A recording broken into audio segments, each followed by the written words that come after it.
എല്ലാവർക്കും നമസ്കാരം. ഞാൻ സരിതാ മഹേശ്വരൻ. ഇന്ന് ശ്രീമദ് വാൽമീകി രാമായണത്തിൻ്റെ ബാലകാണ്ഡത്തിലെ 13-ാമത്തെ സർഗത്തിൽ 27 മുതൽ 34 വരെയുള്ള ശ്ലോകങ്ങളാണ് നമ്മൾ പഠിക്കാൻ പോണത്. കഴിഞ്ഞ ദിവസം പറഞ്ഞു നിർത്തിയത് എല്ലാവരെയും ക്ഷണിക്കാൻ പ്രത്യേകം ആജ്ഞ അല്ലെങ്കിൽ അതിനുള്ള നിർദ്ദേശം കൊടുക്കുകയാണ് വസിഷ്ഠൻ സുമന്ത്രരോട് ഉണ്ടായത്. അതിനെ പറ്റിയിട്ടൊക്കെ കുറച്ചുകൂടിയുള്ള വർണ്ണനയാണ്. അങ്ങനെ സുമന്ത്രരെ ക്ഷണിക്കാൻ പോണ കാര്യങ്ങളൊക്കെയാണ് പറയണത്. നമുക്ക് ആദ്യം 27-ാമത്തെ ശ്ലോകം നോക്കാം.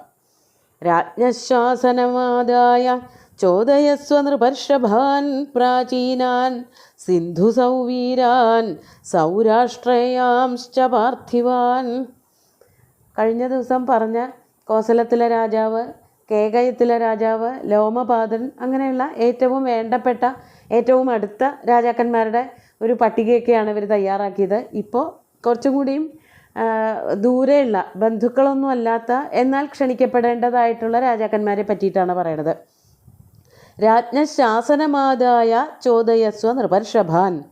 രാജാവിൻ്റെ ശാസന അനുസരിച്ചിട്ട്, അതായത് ദശരഥൻ പറഞ്ഞത് മനസ്സിലാക്കിയിട്ട് ദശരഥൻ എന്താണോ ഉദ്ദേശിച്ചത് എന്നുള്ളത് തിരിച്ചറിഞ്ഞുകൊണ്ട് രാജ്ഞശാസനമാദായ പ്രാചീനാൻ സിന്ധുസൗവീരാൻ സൗരാഷ്ട്രേയാൻ പാർത്ഥിവാൻ നൃപർഷഭാൻ ചോദയസ്വ. നൃപർഷഭാൻ എന്നുള്ളത് പ്രാചീനാൻ സൗവീരാൻ നൃപർഷഭാൻ എന്ന് അവിടേക്ക് ചേർക്കാം. പല രാജാക്കന്മാരുണ്ട്. സിന്ധു സൗവീര രാജാക്കന്മാർ, അവരൊക്കെ കെങ്കേമന്മാരായിട്ടുള്ള രാജാക്കന്മാരാണ്. അതാണ് നൃപർഷഭാൻ.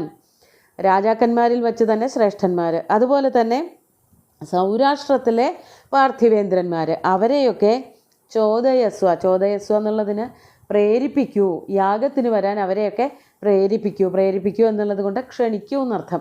ഇവിടെ അതിവിശാലമായിട്ട് ഒരു അശ്വമേധയാഗം ചെയ്യാൻ പുറപ്പെടുകയാണെന്നും അതിലെല്ലാവരും പങ്കെടുത്താൽ ഞങ്ങൾക്ക് വളരെയധികം സന്തോഷമാവും എന്നുള്ള കാര്യങ്ങളൊക്കെ വിസ്തരിച്ച് ഓരോരുത്തരെയും അറിയിക്കൂ. അപ്പോൾ അവർക്കൊരു പ്രേരണയാവും. അങ്ങനെ രാജാക്കന്മാരെല്ലാവരും ഈ ഒരു യാഗത്തിന് വേണ്ടിയിട്ട് വന്നു ചേരട്ടെ എന്നുള്ളതാണ് വസിഷ്ഠൻ്റെ ഒരു ആഗ്രഹം. അതുപോലെ തന്നെ തെക്കൻ ദിക്കിലേക്കുള്ള ക്ഷണങ്ങളാണ്. 28-ാമത്തെ ശ്ലോകം നോക്കാം. ദാക്ഷിണാത്യാൻ നരേന്ദ്രാംശ്ച സമസ്താനാനയസ്വഃ സന്ധിസ്നിഗ്ധാശ്ചയേ ചാന്യേ രാജാനഃ പൃഥ്വീതലേ. 29 കൂടിയും പറയാം. താനാനയ യഥാ ക്ഷിപ്രം സാനുഗാൻ സഹബാന്ധവാൻ ഏതാൻ ദൂതൈർമഹാഭാഗൈരാനയസ്വ നൃപാജ്ഞയാ. ഇവിടെ പല രാജാക്കന്മാരെ പറ്റിയാണ് പറയുന്നത്. ദാക്ഷിണാത്യാൻ നരേന്ദ്രാൻ സമസ്താൻ ആനയസ്വ. ദാക്ഷിണാത്യന്മാരായിട്ടുള്ള എല്ലാ രാജാക്കന്മാരെയും, അതായത് അയോധ്യയ്ക്ക് തെക്കുഭാഗത്തുള്ള രാജ്യങ്ങൾ, അത് എവിടം വരെ ഉണ്ടോ എന്നുള്ളതൊന്നും പറയണില്ല. ദാക്ഷിണാത്യന്മാരെയൊക്കെ തന്നെ ക്ഷണിച്ച് യാഗത്തിന് എത്തിച്ചേരണം എന്ന് അറിയിക്കൂ, രാജാവിൻ്റെ ആജ്ഞയെ അറിയിക്കൂ. സമസ്താൻ ആനയസ്വ, എല്ലാ രാജാക്കന്മാരെയും ഇങ്ങോട്ട് കൊണ്ടുവരൂ എന്നർത്ഥം. സന്ധി സ്നിഗ്ധാശ്ചയേ ചാന്യേ രാജാന പൃഥ്വീതലെ. ഇനി അങ്ങനെ ഒരു ലിസ്റ്റ് തയ്യാറാക്കുകയൊന്നും വേണമെന്നില്ല. ഏറ്റവും ശ്രേഷ്ഠന്മാരായിട്ടുള്ള സ്നേഹസമ്പന്നന്മാരായിട്ടുള്ള രാജാക്കന്മാരെയൊക്കെ തന്നെ യാഗസ്ഥലത്തേക്ക് ക്ഷണിച്ചോളൂ. സന്ധി സ്നിഗ്ധാശ്ച, സ്നിഗ്ധന്മാരെന്ന് പറഞ്ഞാൽ സ്നേഹമുള്ളവർ, അടുപ്പുള്ളവർ, അതായത് ദശരഥനോട് വളരെ വേണ്ടിയുള്ളവർ, അവരെയൊക്കെ തന്നെ. യേ ച അന്യേ രാജാന പൃഥ്വീതലേ യേ ച അന്യേ രാജാന. ഈ ഭൂമുഖത്ത് വേറെ ഏതെങ്കിലും രാജാക്കന്മാരൊക്കെ ഉണ്ട്, എനിക്കറിയാത്തവർ ധാരാളം പേരുണ്ടാവും. അങ്ങനെ അങ്ങേക്ക് ആരെയൊക്കെ അറിയാമെങ്കിൽ അവരെയൊക്കെ തന്നെ താൻ ആനയ, അവരെല്ലാവരെയും തന്നെ ഈ അയോധ്യാപുരിയിലേക്ക് കൊണ്ടുവരൂ. ക്ഷിപ്രം, പെട്ടെന്ന് തന്നെ എത്തിക്കണം. സാനുഗാൻ സഹബാന്ധവാൻ, എങ്ങനെ കൊണ്ടുവരണം? ഒറ്റയ്ക്ക് അവരോട് ഇങ്ങോട്ട് വരാൻ പറയുമൊന്നുമല്ല. കൂടെയുള്ളവരെ, മന്ത്രിമാർ, ഭടന്മാർ, സേനാപതികൾ, അങ്ങനെ എല്ലാവരും കൂടിയിട്ട്, പത്നിമാർ, മക്കൾ, അങ്ങനെ ആരൊക്കെ ഉണ്ടോ ഏറ്റവും വേണ്ടപ്പെട്ടവർ ആ രാജാക്കന്മാർക്ക്, അച്ഛനമ്മമാരൊക്കെ ഉണ്ടെങ്കിൽ എല്ലാവരെയും വിളിച്ചു കൊണ്ടുവരണം. അതാണ് ഇവിടെ പറഞ്ഞ സാനുഗാൻ സഹബാന്ധവാൻ. ഏതാൻ, ഇവരെയൊക്കെ എങ്ങനെയാണ് കൊണ്ടുവരേണ്ടത്? ദൂതൈഹി മഹാഭാഗൈഹി ആനയസ്വ നൃപാജ്ഞയ. ഇവരെയൊക്കെ നേരിട്ട് പോയി ക്ഷണിക്കണം എന്നില്ല. ചില ആൾക്കാരുടെ പേരൊക്കെ പറഞ്ഞപ്പോൾ അവരെയൊക്കെ നേരിട്ട് പോയി ക്ഷണിക്കണമെന്ന് പറയുണ്ടായി വസിഷ്ഠർ.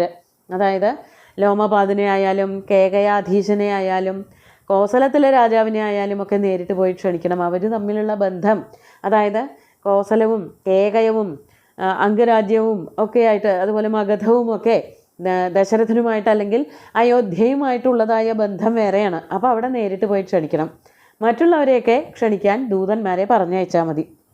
അതാണ് ദൂതന്മാരെ, ദൂതൈഹി, ആ രാജാക്കന്മാരെയൊക്കെ വളരെ മിടുക്കന്മാരായിട്ടുള്ള നല്ല വാക്സാമർഥ്യമുള്ള ദൂതന്മാരെ കൊണ്ട് രാജാവ് ഇപ്രകാരം അറിയിച്ചിട്ടുണ്ട്. നിർവാജ്ഞയ ആനയസ്വ, രാജാവ് പറഞ്ഞതായിട്ട് അറിയിച്ച് അവരെയൊക്കെ ഈ അയോധ്യാപുരിയിലേക്ക് കൊണ്ടുവരൂ എന്ന് വസിഷ്ഠൻ പറയുകയാണ് ചെയ്യുന്നത്. എന്നിട്ടോ വസിഷ്ഠവാക്യം തശ്രുത്വാ സുമന്ത്രസ്ത്വരിതം ദദാ വ്യാദിശത് പുരുഷാംസ്തത്ര രാജ്ഞാമാനയനേ ശുഭാൻ. സുമന്ത്രരാകട്ടെ വസിഷ്ഠൻ്റെ വാക്യങ്ങൾ കേട്ടിട്ട് വേഗം തന്നെ, അതാണ് തത് വസിഷ്ഠവാക്യം ശ്രുത്വാ സുമന്ത്ര ത്വരിതം ദദാ, സുമന്ത്രക്ക് അങ്ങോട്ട് വേഗത കൂടി, വെപ്രാളം കൂടി എന്നൊക്കെ പറയാം. പെട്ടെന്ന് എല്ലാവരെയും ക്ഷണിക്കണമല്ലോ, കുറേ പേരുണ്ട് ഇനിയും. അപ്പോൾ അങ്ങോട്ട് വേഗം ഓരോരുത്തരെ ക്ഷണിക്കാനായിട്ട് പുറപ്പെടാൻ തുടങ്ങി. സുമന്ത്ര ത്വരിതം ദദാ, ഒറ്റയ്ക്ക് പോവേണ്ടടുത്ത് ഒറ്റയ്ക്ക് തന്നെ പോകണം, അതായത് അവരവരെന്നെ പോയി ക്ഷണിക്കണം എന്നുള്ള ദിക്കിൽ പോവുകയും വേണം. മറ്റുള്ള ദിക്കിലേക്കൊക്കെ പുരുഷന്മാരെ, ദൂതന്മാരെ വിടുകയും വേണം. അതിനു വേണ്ടിയിട്ട് വ്യാധിചത് പുരുഷാംസ്തത്ര രാജ്ഞാം ആനയനെ ശുഭാൻ, ശുഭന്മാരായിട്ടുള്ള മിടുക്കന്മാരായിട്ടുള്ള നല്ല കഴിവുള്ളവരായ കുറേ ദൂതന്മാരെ, മിടുക്കന്മാരായിട്ടുള്ള ദൂതന്മാരെ രാജാക്കന്മാരെ കൊണ്ടുവരാനായിട്ട് പറഞ്ഞയച്ചു. അതാണ് വ്യാധിചത്, നിർദ്ദേശം കൊടുത്തു. പുരുഷാംസ്തത്ര രാജ്ഞാം ആനയനെ ശുഭാൻ പുരുഷാൻ രാജ്ഞാമാനയനെ വ്യാധിച്ചത്. തത്ര എന്ന് വെച്ചാൽ ആ അയോധ്യയിലേക്ക് ശ്രേഷ്ഠന്മാരായിട്ടുള്ള രാജാക്കന്മാരെ കൂട്ടിക്കൊണ്ടുവരാൻ വേണ്ടിയിട്ട് ദൂതന്മാരെ വിടുകയും ചെയ്തു. 31ാമത്തെ ശ്ലോകം നോക്കാം. സ്വയമേവ ഹി ധർമാത്മാ പ്രയാതോ മുനിശാസനാത് സുമന്ത്രസ്ത്വരിതോ ഭൂത്വാ സമാനേതും മഹാമതി. ഇനി എവിടേക്കാണോ ഒറ്റയ്ക്ക് പോകണമെന്ന്, നേരിട്ട് പോകണം, ഒറ്റയ്ക്കെന്നല്ല നേരിട്ട് പോകണം എന്ന് പറഞ്ഞത്, അവിടേക്ക് പോകാൻ പുറപ്പെടുകയാണ്. സ്വയമേവ ഹി ധർമാത്മാ പ്രയാതോ മുനിശാസനാത്, മുനി പറഞ്ഞതനുസരിച്ച് സഹ ധർമാത്മാ സ്വയമേവ പ്രയാത, ആ ധാർമ്മികനായിട്ടുള്ള ധർമാത്മാവായിട്ടുള്ള സുമന്ത്രര് നേരിട്ട് ക്ഷണിക്കാൻ വേണ്ടിയിട്ട് പോവുകയും ചെയ്തു. അതാണ് സുമന്ത്രസ്ത്വരിതോ ഭൂത്വ സമാനേതും മഹാമതി. ഏതൊക്കെ രാജാക്കന്മാരെയാണോ നേരിട്ട് പോയി ക്ഷണിക്കണമെന്ന് പറഞ്ഞത് അവരെയൊക്കെ ക്ഷണിക്കാൻ വേണ്ടിയിട്ട് സുമന്ത്രര് പോവുകയും ചെയ്തു. വളരെ വേഗത്തിലായിരുന്നു. അതാണ് ത്വരിത എന്നുള്ള വാക്കൊക്കെ ആവർത്തിച്ച് പ്രയോഗിക്കുന്നത്. തേ ച കർമാന്തികാ സർവേ വസിഷ്ഠായ മഹർഷയേ സർവം നിവേദയന്തി സ്മ യജ്ഞേ യദുപകൽപ്പിതം. യജ്ഞത്തിൽ എന്തൊക്കെ ചെയ്തു തീർക്കണം, യജ്ഞത്തിനായിട്ട് എന്തെല്ലാം റെഡിയാക്കണം എന്ന് വസിഷ്ഠനും അതുപോലെ രാജാവും മറ്റ് ശ്രേഷ്ഠന്മാരായിട്ടുള്ള മന്ത്രിമാരും ഒക്കെ പറഞ്ഞേൽപ്പിച്ചുവോ അതനുസരിച്ച് എല്ലാ പ്രവൃത്തികളും നടക്കുന്നുണ്ട് എന്നുള്ളത് കർമാന്തികാഹ സർവേ, അവിടെ നിയോഗിച്ചിട്ടുള്ളതായ എല്ലാ കർമ്മകാരന്മാരും, അവിടെ യാഗശാല ഉണ്ടാക്കാൻ വരുന്ന അതിഥികൾക്ക് വിശ്രമിക്കാനുള്ളത്, അവർക്ക് കിടക്കാനുള്ളത്, അവരുടെ വാഹനങ്ങൾ, കുതിരകൾ, ആനകൾ, അവയൊക്കെ കെട്ടാനുള്ളത്, ഇങ്ങനെയൊക്കെ, അതുപോലെ അടുക്കള പലതും തയ്യാറാക്കി കൊടുക്കാനുള്ളതായ ഭാഗങ്ങൾ, ഇങ്ങനെയുള്ളതൊക്കെ തയ്യാറാക്കി അതൊക്കെ പണിത് അല്ലെങ്കിൽ അതിനുള്ളതായ ഒരുക്കങ്ങളൊക്കെ ചെയ്തു തീർക്കുന്ന കർമാന്തികന്മാരെ ഏൽപ്പിച്ചിട്ടുണ്ടായിരുന്നല്ലോ. ആ കർമാന്തികന്മാർ ചെയ്തു തീർത്ത പണികളൊക്കെ അപ്പോൾ വസിഷ്ഠനെ വന്ന് അറിയിക്കുകയും ചെയ്തു. തേച്ച കർമാന്തികാ സർവേ വസിഷ്ഠായ മഹർഷയെ, ആ വസിഷ്ഠ മഹർഷിക്കായിക്കൊണ്ട് സർവം നിവേദയന്തി സ്മ, എല്ലാ കാര്യങ്ങളും അറിയിച്ചു കൊണ്ടേയിരുന്നു.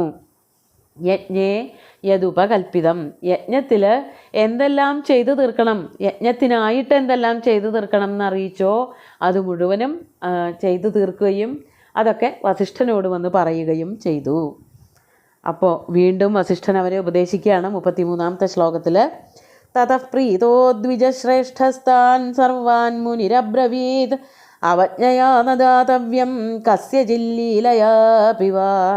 ഇത് മാത്രമേ അദ്ദേഹത്തിന് എടുത്തെടുത്ത് പറയാനുണ്ടായിരുന്നുള്ളൂ. തമാശയായിട്ടൊന്നും ചെയ്യരുത്, കളിയായിട്ട് വിലയില്ലാതെ ഒന്നും ചെയ്യരുത്, പെട്ടെന്ന് ദേഷ്യപ്പെടരുത് എന്നൊക്കെയുള്ള ഉപദേശങ്ങൾ കൊടുത്തു. അതാണ് തതഃ പ്രീതോ ദ്വിജശ്രേഷ്ഠസ്ഥാൻ സർവാൻ മുനിരബ്രവീത്. അപ്പോൾ സന്തുഷ്ടനായ ആ ദ്വിജശ്രേഷ്ഠനായിട്ടുള്ള മുനി വസിഷ്ഠൻ സർവാൻ അബ്രവീത്, എല്ലാവരോടുമായിട്ട് ഈ വിവരങ്ങളൊക്കെ അറിയിച്ച എല്ലാ കർമാന്തികന്മാരോടുമായിട്ട് ഇപ്രകാരം പറഞ്ഞു. എന്താണ്? അവജ്ഞയാ ന ദാതവ്യം, അവജ്ഞയോട് കൂടിയിട്ട് ഇതെന്തെങ്കിലും ആയിക്കോട്ടെ, എന്തെങ്കിലും ചെയ്യട്ടെ, അവർക്ക് ആവശ്യമുണ്ടെങ്കിൽ അവരെന്തെങ്കിലും ചെയ്തോട്ടെ എന്നുള്ള ഒരു പുച്ഛഭാവത്തോട് കൂടിയിട്ട് ആർക്കും ഒന്നും കൊടുക്കരുത്. മാത്രമല്ല അതിലൊരു കളിതമാശയും പാടില്ല. തമാശയ്ക്കായിട്ട് യാഗം ചെയ്യേണ്ട കാര്യമില്ല. യാഗത്തിൻ്റെ തയ്യാറെടുപ്പുകളും യാഗത്തിലെ പ്രവൃത്തികളുമൊക്കെ വളരെ ശ്രദ്ധയോടുകൂടി, വളരെ പ്രധാനമായിട്ടുള്ള കർമ്മങ്ങളാണ്. അവിടെ കളി ചിരി വാക്കുകളൊക്കെ വളരെ കുറവാണ് എന്നർത്ഥം. ഇന്നത്തെ ഭാഷയിൽ പറഞ്ഞാൽ വളരെ സീരിയസ് ആയിട്ട് കാണേണ്ട കാര്യങ്ങളാണ്. അവിടെ തമാശയൊന്നുമില്ല എന്ന് ഇടയ്ക്കിടെ വസിഷ്ഠൻ അവരെയൊക്കെ ഓർമ്മിപ്പിച്ചു കൊണ്ടിരുന്നു. നമുക്ക് അടുത്ത ശ്ലോകം കൂടി നോക്കാം. അവജ്ഞയാ കൃതം ഹന്യാദാതാരം നാത്ര സംശയ തതഃ കൈശ്ചിദഹോരാത്രൈരുപയാതാ മഹീക്ഷിത. ഈ ഒരു ശ്ലോകത്തിൽ ഈ ഒരു വിഷയം പറഞ്ഞ് അവസാനിപ്പിച്ച് അടുത്തൊരു വിഷയത്തിലേക്ക് കടക്കുകയാണ്. ഇവിടെ പറയാണ്, ആദ്യം പറഞ്ഞതിനെ തുടർച്ച തന്നെയാണ്. അവജ്ഞയാ കൃതം ഹന്യാദാതാരം, അവജ്ഞയോടുകൂടി ചെയ്യുന്ന പ്രവൃത്തി ദാതാവിനെ തന്നെ കൊല്ലുന്നു. ആരാണോ പുച്ഛത്തോടുകൂടി വിലയില്ലാതെ ഓരോ കാര്യങ്ങൾ, ഏറ്റവും വിശേഷപ്പെട്ടതായിട്ടുള്ള കർമ്മങ്ങൾ ചെയ്യണത്, അവരെ ആ പ്രവൃത്തി തന്നെ, അതായത് താൻ ചെയ്യുന്ന ആ ധാർഷ്ട്യ പ്രവൃത്തി തന്നെ കൊല്ലുന്നു. ദാതാക്കന്മാർ, അതായത് ദാതാക്കളെ കൊടുക്കുന്നവരെന്നുള്ള പേരൊന്നും അവർക്കില്ല, അവർ അഹങ്കാരികളാണ്. ആ അഹങ്കാരികളെ അവരുടെ പ്രവൃത്തി തന്നെ നശിപ്പിക്കുന്നു എന്നർത്ഥം. അതിൽ സംശയമില്ല തന്നെ എന്ന് പറഞ്ഞിട്ട് ആ ഒരു സന്ദർഭം നിർത്തി. അങ്ങനെ വസിഷ്ഠൻ്റെ വാക്കുകൾ അവിടെ അവസാനിച്ചു. സുമന്ത്രരുടെ ക്ഷണം, അതുപോലെ തന്നെ ദൂതന്മാരുടെ ക്ഷണമൊക്കെ വളരെ ഭംഗിയായിട്ട് നടന്നുകൊണ്ടിരിക്കുകയാണ്. ആ സമയത്ത് ആൾക്കാർ വന്നു തുടങ്ങി എന്നാണ് പറയണത്.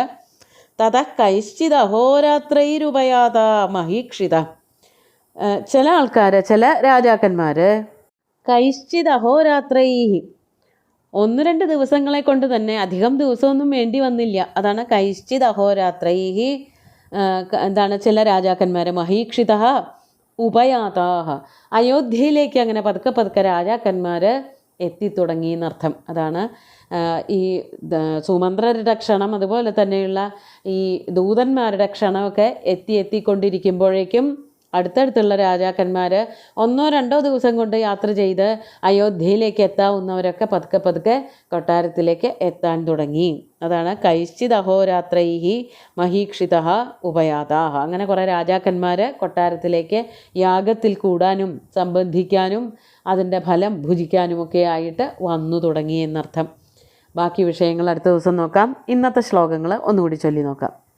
രാജ്ഞശാസനമാദായ ചോദയസ്വ നൃപർഷഭാൻ പ്രാചീനാൻ സിന്ധുസൗവീരാൻ സൗരാഷ്ട്രേയാംശ്ച പാർത്ഥിവാൻ ദാക്ഷിണാത്യാൻ നരേന്ദ്രാംശ്ച സമസ്താനാനയസ്വഃ സന്ധിസ്നിഗ്ധാശ്ച യേ ചാന്യേ രാജാനഃ പൃഥിവീതലേ താനാനയ യഥാ ക്ഷിപ്രം സാനുഗാൻ സഹ ബാന്ധവാൻ ഏതാൻ ദൂതൈർമഹാഭാഗൈരാനയസ്വ നൃപാജ്ഞയാ. വസിഷ്ഠവാക്യം തച്ഛ്രുത്വാ സുമന്ത്രസ്ത്വരിതം തദാ വ്യാദിശത്പുരുഷാംസ്തത്ര രാജ്ഞാമാനയനേ ശുഭാൻ.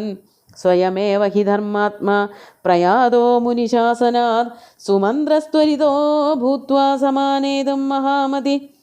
തേ ച കർമാന്തികാ സർവേ വസിഷ്ഠായ മഹർഷയേ സർവം നിവേദയന്തി സ്മ യജ്ഞേ യദുപകൽപ്പിതം.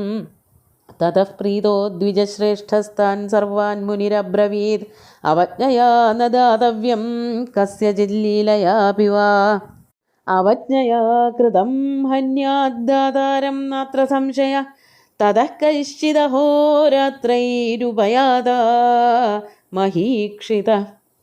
അങ്ങനെ യാഗത്തിൻ്റെ ആദ്യ ഭാഗം ക്ഷണമൊക്കെ പൂർത്തിയായി, യാഗത്തിനുള്ള ആരംഭങ്ങളൊക്കെയായി. അതടുത്ത ദിവസം നോക്കാം. സുന്ദരമായിട്ടുള്ള ശ്ലോകങ്ങൾ ഭഗവാൻ ശ്രീരാമചന്ദ്രൻ്റെ കാൽക്കൽ അർപ്പിച്ചുകൊണ്ട് ഗുരുവായൂരപ്പനെ സാഷ്ടാംഗം നമസ്കരിച്ചുകൊണ്ട് എല്ലാവർക്കും ശുഭദിനം നേർന്നു നിർത്തട്ടെ. നന്ദി.